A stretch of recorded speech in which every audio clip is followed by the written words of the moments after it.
Как химик, технолог, инженер смогла стать учителем, которого теперь боготворят дети? Какой он путь к призванию и признанию? Как за 2 минуты влюбить в себя детей? Мы продолжаем рассказывать о людях нашей республики, для которых труд в их профессии и радость, и вдохновение, понимание ответственности и закладка фундамента благополучия нашего общества уже на ближайшие годы. Именно такие герои были приглашены на послание президента республики Государственному совету. Сегодня мы познакомим вас с Ларисой Николаевной Ефимовой. Она стала учителем начальных классов почти случайно, но нашла свое призвание в сельской школе.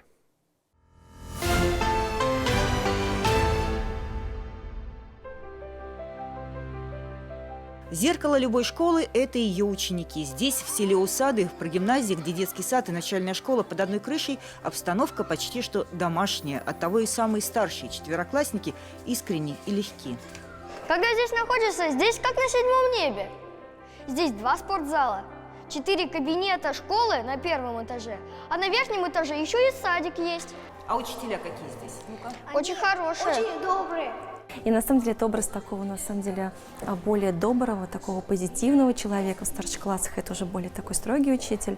А здесь еще так, вторая мама, правда. И я осознаю всю ответственность, которая на мне лежит, да, за то, чтобы у учеников было желание приходить в школу, чтобы у них было желание получать знания. Что не просто пришел, посидел на уроках, да, там послушал учителя и спокойно пошел домой. А хочу, чтобы именно дети любили учиться. Учитель начальных классов всегда универсал, должен знать ответы на все вопросы. Грамота, математика, закладка научного познания мира и общества, понимание истории – это все о нем. Для Ларисы Николаевны этот путь учителя начался издалека, с КХТИ и работы инженера-химика, технолога на заводе.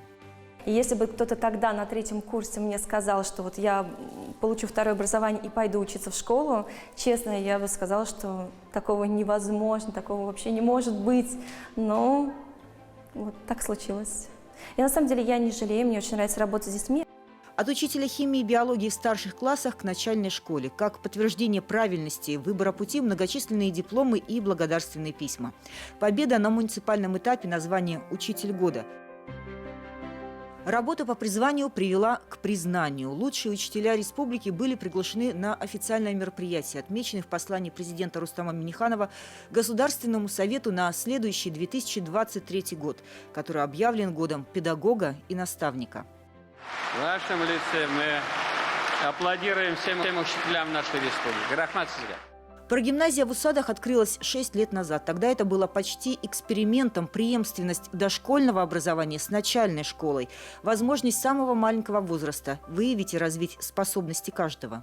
Стройка идет полным ходом, и, конечно же, то есть количество ребят увеличивается прям с каждым годом заметно.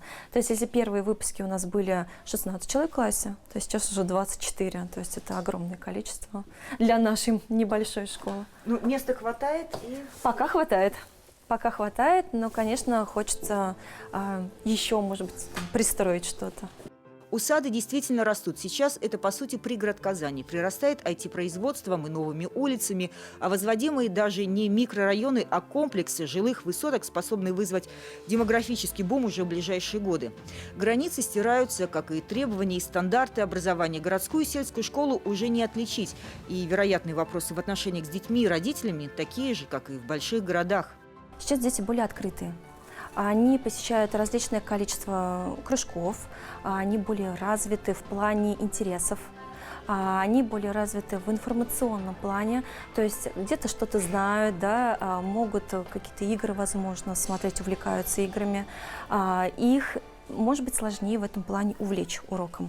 То есть сейчас наша задача стоит в том, чтобы именно в начальной школе увеличить функцию учителя и уменьшить влияние телефона на именно образование. Как бы это странно ни звучало, но именно так. И я думаю, что родители это тоже очень прекрасно осознают. Сейчас они заняты. У них работа, то есть какие-то, да, секции дополнительные возят детей. То есть возможность заниматься с детьми, вот, ну, то, что я, по крайней мере, замечаю, у современных родителей все меньше и меньше.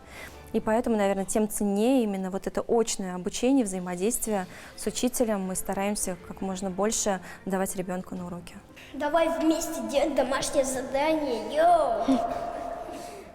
Начитка рэпа вместо колыбельных и танцевальные разминки на уроках физкультуры. Пока мальчишки наперебой рассказывали о своих любимых уроках, в учительской рутинная ежедневная работа. Проверка тетрадей, и сейчас это только часть для учителей, остается и домашним заданием.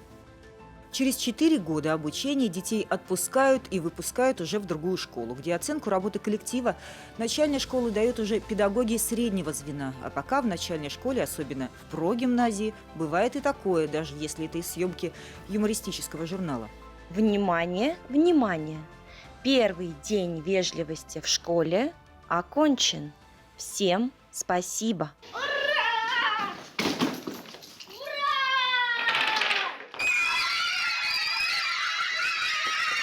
Им отдаешь энергию, и от них забираешь тоже ответ.